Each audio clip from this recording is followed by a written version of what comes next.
sur toute la partie donc communication, préparation de votre présence sur place, puisqu'évidemment, je vous apprends rien, le fait de d'investir dans ce genre d'événement, c'est évidemment un investissement financier, mais également en temps homme, en préparatif et le jour J. Donc, il est important d'avoir pensé à beaucoup de choses en amont pour optimiser au mieux cet investissement financier et celui de vos équipes. Euh, Tout d'abord, il faut bien avoir en tête que participer à un salon peut avoir différents objectifs et il faut que vous réfléchissiez à votre stratégie en fonction de ça. Est-ce que vous avez déjà des clients que vous voulez revoir et donc fidéliser? Est-ce que c'est des tout nouveaux clients? Est-ce que vous êtes à la recherche de financement? Est-ce que vous avez besoin de lancer un nouveau produit ou de trouver des partenaires? L'important, c'est que ça soit pas la réponse 5. Je sais pas trop, on m'a dit qu'il fallait que je le fasse. Toutes les autres bonnes raisons, du moment que vous les avez en tête, et il peut y en avoir plusieurs, hein, mais c'est les réponses à ces questions-là qu'il faut avoir pour préparer ensuite sa présence. Donc, on va peut-être rentrer dans le détail des 10 conseils suivants. Donc, il y a différentes étapes. Il y a tout ce qu'il faut faire avant le salon. Il y a tout ce qu'il faut faire pendant le salon. Et évidemment, comment est-ce que post-salon, on prépare également la conversion des leads qu'on a fait. Donc, la première chose, évidemment, c'est de travailler votre pitch.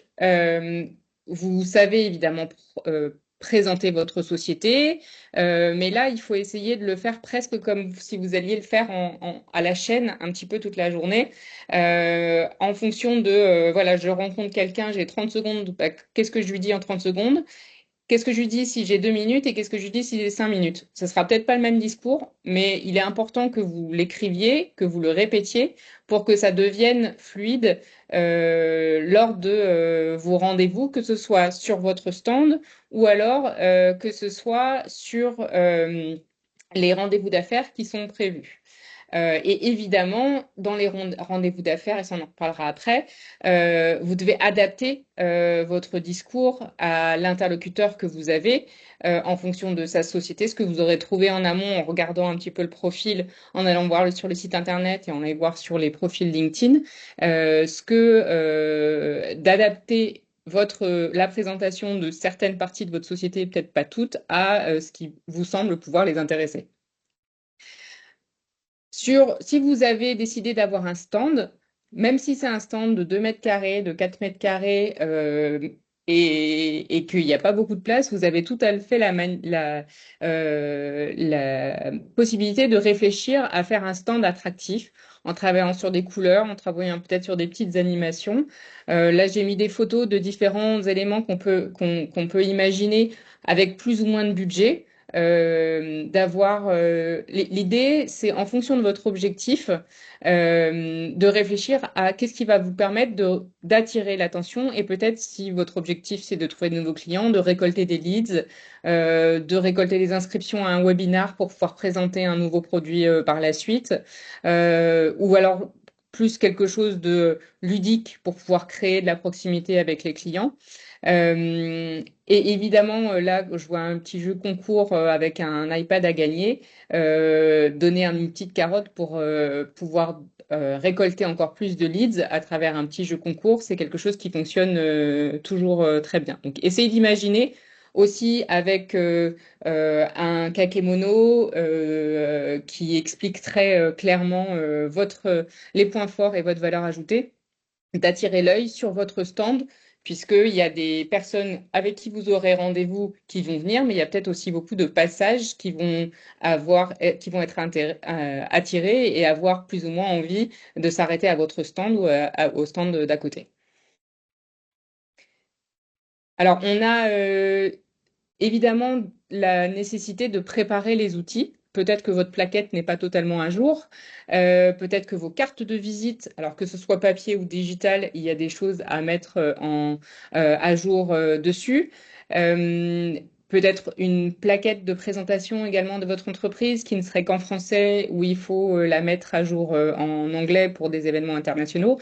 Réfléchissez bien à ce que vous allez devoir remettre à vos clients ou à vos prospects pour présenter assez rapidement votre activité. Ça peut être du papier, mais ça peut être aussi du digital avec un QR code qui renvoie vers un site internet ou qui renvoie vers une plateforme digitale.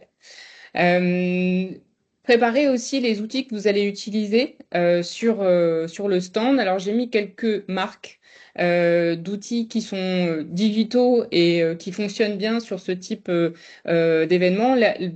Sur deux objets qui prennent du temps. La première, c'est prise de notes. Aujourd'hui, évidemment, par le passé, vous aviez du papier, un crayon et vous preniez, vous scotchiez des cartes, vous agrafiez des cartes visites en série après avoir pris des notes sur vos rendez-vous qui ensuite vous deviez remettre à l'écrit sur votre outil de CRM. Il y a aujourd'hui des outils, là j'en ai mis deux, Upmeet ou Fireflies, que vous pouvez tester en amont, hein, surtout tester en amont, ne l'essayez pas juste le jour J, qui va vous permettre, en branchant le micro de votre téléphone, tout simplement d'enregistrer votre conversation avec un prospect et d'obtenir par la suite une retranscription par écrit en français ou en anglais avec les résumés des points importants de votre rendez-vous. Donc, je vous invite peut-être à les tester en amont pour voir si ça fonctionne. Il y en a, il y a des parties gratuites, il y a des parties qui sont payantes, à voir ce qui fonctionnerait. S'il y en a d'autres que vous avez utilisées, peut-être n'hésitez pas à les mettre en chat qui pourraient être pour aider les autres. Et sinon, à la place du traditionnel, des traditionnelles cartes de visite qu'on agrave sur une feuille de papier, il y a également des outils aujourd'hui, des apps qui vous permettent très facilement de scanner des cartes de visite ou des badges, de prendre des notes dessus et ensuite de relier pour faire le suivi de vos leads sur vos outils CRM. Donc, testez en amont des outils qui vont permettre de gagner du temps sur le suivi du salon après l'événement.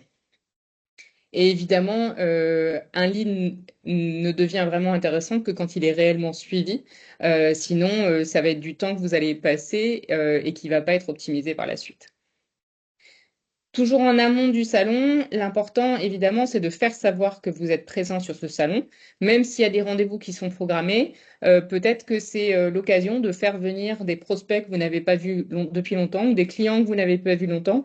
Donc, communiquer auprès de votre base de données de clients et de prospects sur votre venue sur le salon. Donc, vous pouvez envoyer un emailing pour éventuellement les inviter à participer, leur proposer des tarifs préférentiels sur leur participation. Communiquer également sur vos réseaux sociaux en amont. Ça peut être avec des photos, ça peut être avec une interview vidéo qui explique pourquoi vous allez sur place. Et n'hésitez pas aussi à passer un petit coup de fil à certains clients que vous aimeriez bien voir et vous savez qu'ils sont dans la région.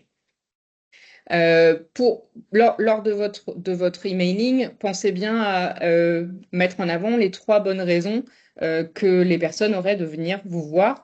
Ça peut être évidemment participer aussi à des conférences qui peuvent être intéressantes sur le sujet, peut-être que même vous animer pendant le salon, ou alors tout simplement pour venir vous voir parce que il y a une promotion sur un produit ou il y a vous lancez quelque chose. En tout cas, on en revient à votre pitch initial que vous aurez réfléchi et construit en fonction de vos objectifs sur ce salon. Alors, pendant le salon, évidemment, on va avoir tout préparé pour que tout soit parfait en amont, mais l'événementiel, c'est toujours plein de surprises et d'adaptations, donc soyez agile. Ayez bien en tête que vous allez peut-être, en fonction des personnes que vous rencontrez, devoir adapter votre discours. Justement, n'hésitez pas à écouter avant de déblatérer un discours tout préparé pour vraiment pouvoir l'adapter. Donc, soyez agile et essayez au plus de personnaliser votre discours aux personnes que vous avez en face de vous. La salon, c'est un moyen extrêmement efficace d'aller voir ce qui se passe autour dans mon secteur d'activité. Vous pouvez visiter vos concurrents et partenaires. Si vous êtes plusieurs sur le stand, assurez-vous que chacun d'entre vous reste sur le stand, mais que d'autres puissent aller voir ce qu'il se passe chez les concurrents. Parfois, vous allez pouvoir récupérer peut-être des plaquettes ou alors juste échanger. Il y a des concurrents, mais également des partenaires. C'est vraiment un lieu où tout le monde est présent dans votre écosystème pour voir un petit peu, prendre la température de votre secteur. Donc, c'est très important et également assister à des conférences. Donc, c'est très important et de ne pas sous-estimer cet apport d'un salon.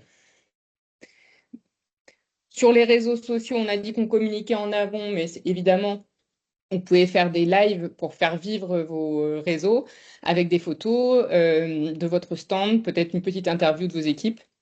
Si vous êtes à l'aise avec le live, un petit micro-trottoir également de personnes qui sont présentes sur votre stand pour animer vos différents médias.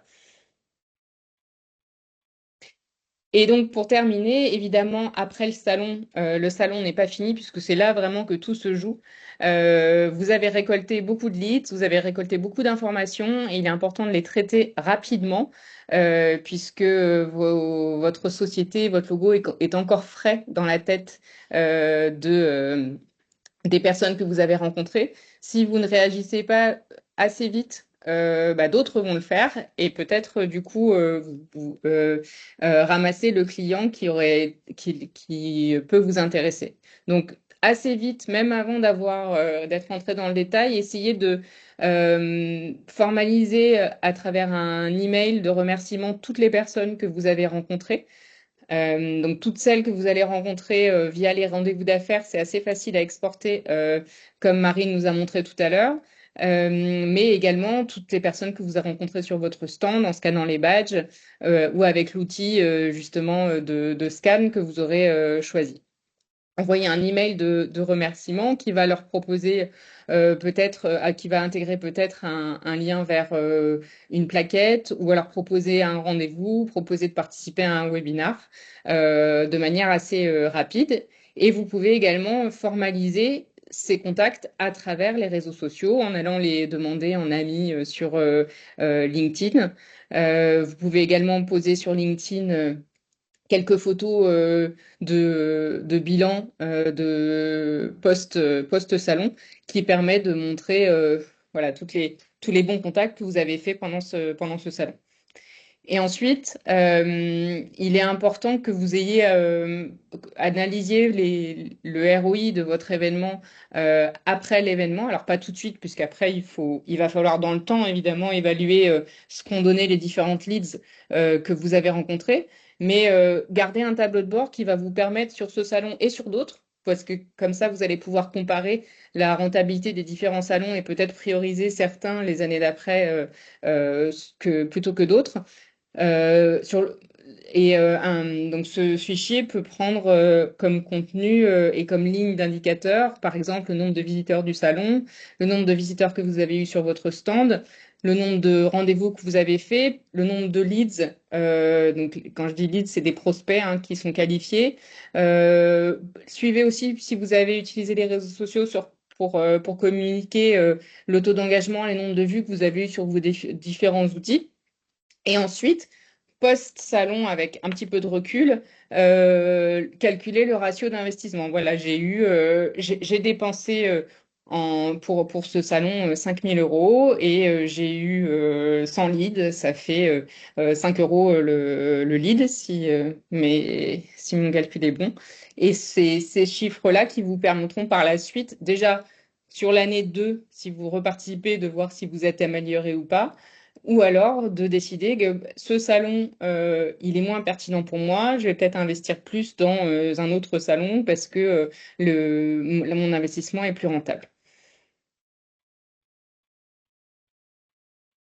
Donc vous avez là les 10, j'ai parlé 14 minutes plutôt que 10, mais donc les 10 bonnes pratiques quand vous voulez travailler vraiment votre stratégie de présence sur un salon, à savoir en amont, bien préparer vos outils, bien préparer votre discours et bien préparer le fait que vous soyez attractif sur le salon.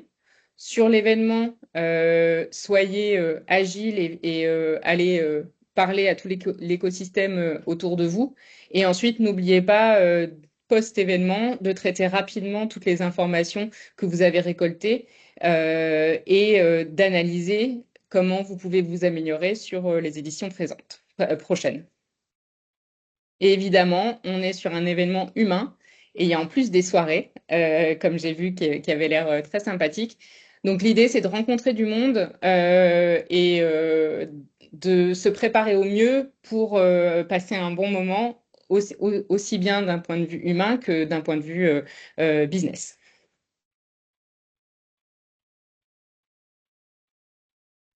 Merci beaucoup, merci à toutes.